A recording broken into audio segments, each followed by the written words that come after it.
Fire Emblem is a highly regarded and popular JRPG series. A big reason for that is its wide range of popular characters. One of the main reasons for that is the support system many entries of the series have adopted to show you more about its characters. But what is a Fire Emblem support and how do you write them? In the following video I will try to answer both these questions so you will be able to write some on your own.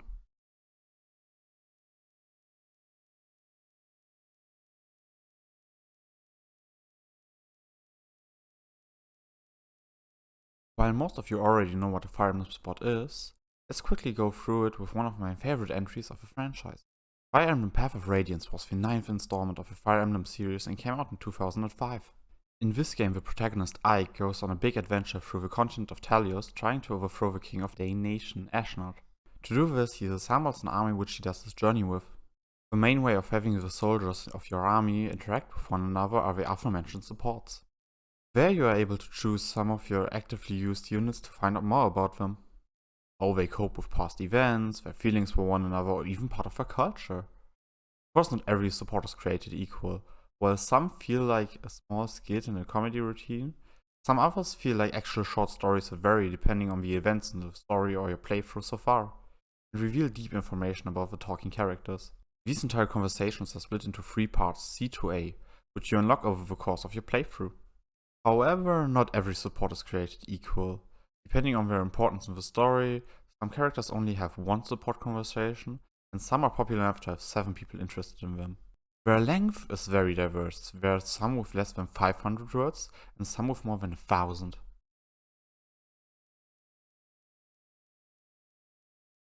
get a better grasp of the content of support conversations, the easiest approach would be to look at already existing analysis of Fire Emblem supports, which luckily have been done plenty already by the YouTuber Fairgast in a YouTube series Support Science.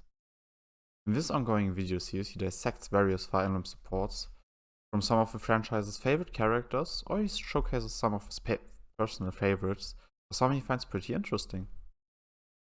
And one thing that comes clear immediately is that support conversations have many different faces. At the point of making this video, the series has 26 episodes, and most characters shown feel very distinct from one another. Some focus on fun, some focus on love, and yet others focus on the world of their respective game.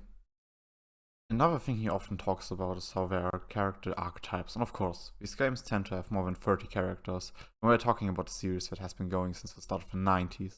So having the occasional flirt, the talented magic pupil, or the dumb ex-warrior is pretty common and something to keep in mind if you want to use any of these characters. However, even though their character can be classified into their respective archetype, each one still has their own personality that makes them unique in a certain way.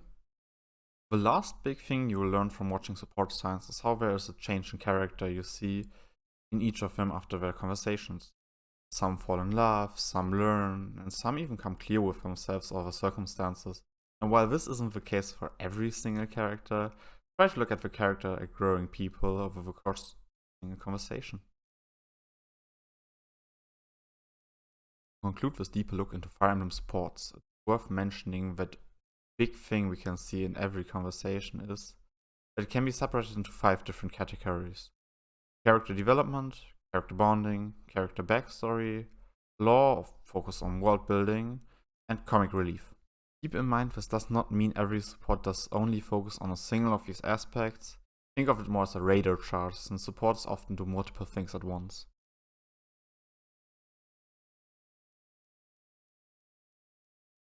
Now that we know what to expect from our support conversations, it's time to decide on which characters to choose. Since this is a creative job, there aren't really any big rules to follow. Decide on characters you want to explore and write about, and on couples you think will interact well with one another. Just keep in mind that they are able to actually support one another, but even this is definitely optional. Another big thing to not forget is that the characters you're writing about are not your own, unless you're doing this with OCs, and therefore there comes quite a responsibility to not insult the original creators of the chosen characters.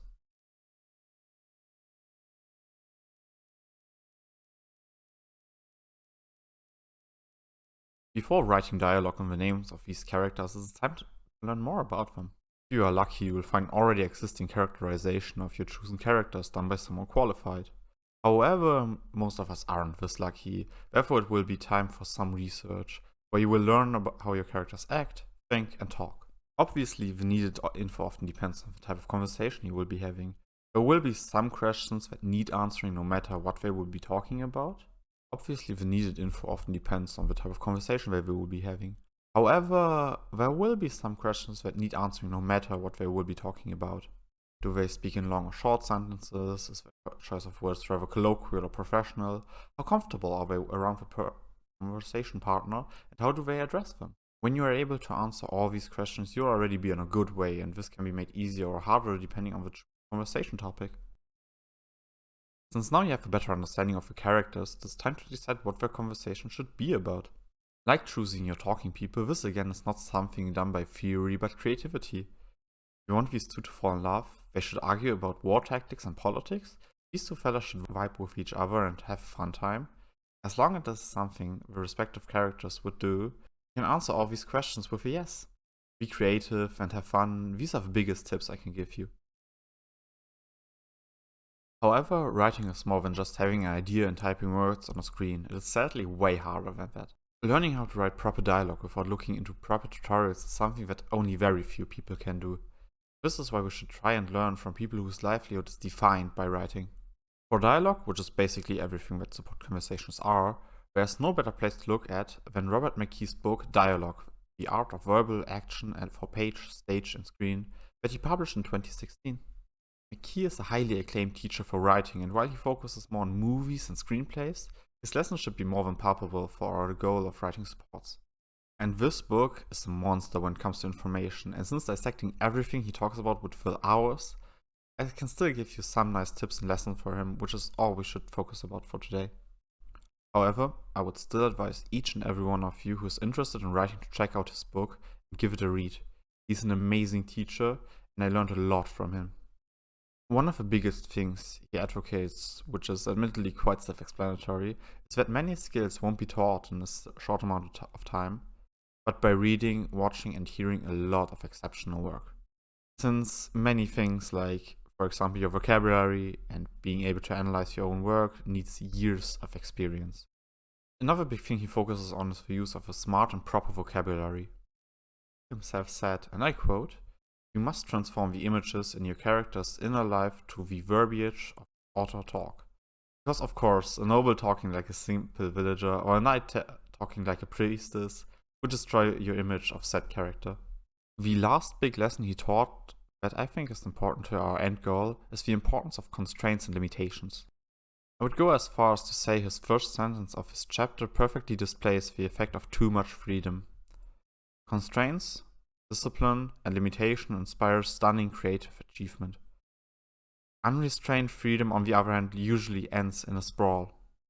So yes, don't try and talk about everything in your supports and fill it up with too many useless informations about how the character's family situation is and how the war is going and how they're feeling and what their religious beliefs are and how they are plagued by nightmares, when all that the other person wanted to talk about was what their country is like. Now that we have everything ready to start, we can finally get into writing. But wait, since we want to do this as industry-oriented as possible, one question arises. How do they turn in their writings in the game industry? Sadly enough, there isn't a given formatting like there is with movie scripts, and without actually breaking into intelligent systems officers, please don't do that, we won't know how the actual writers did it.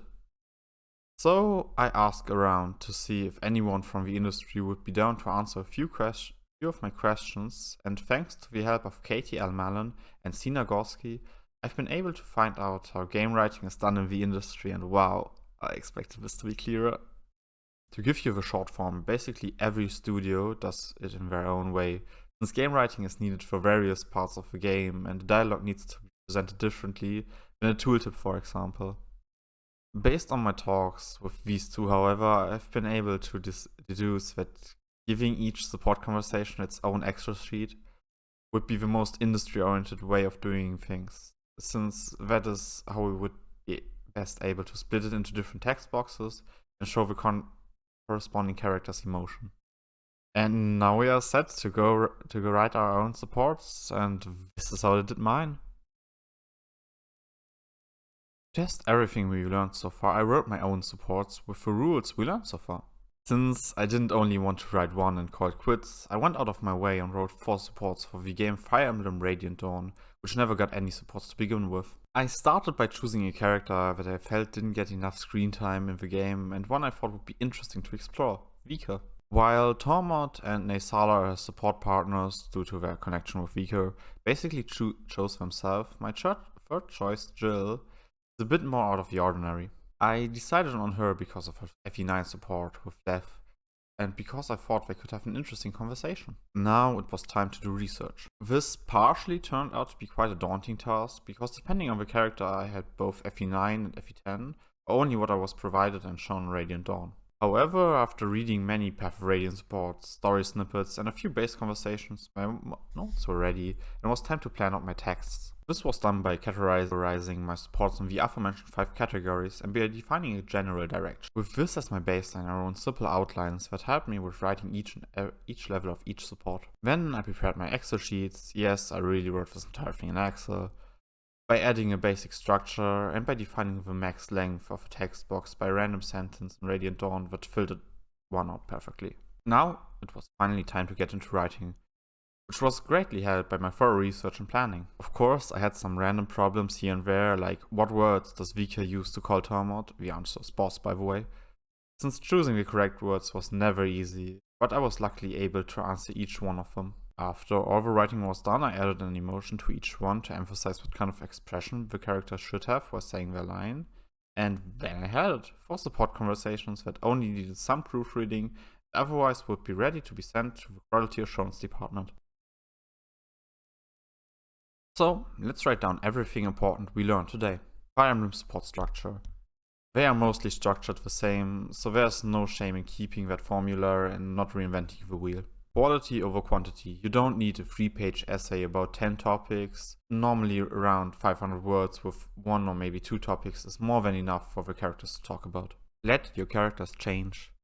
There are of course some exceptions, but mostly after long conversations, characters should show some change in their character or how they present themselves. Do thorough research. You won't write realistic character dialogue without having great knowledge on them.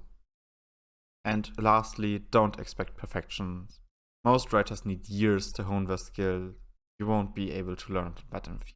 Most of these things can be applied to other works like script writing, since dialogue is something that is important in many different stories. So feel free to use these tips for other projects.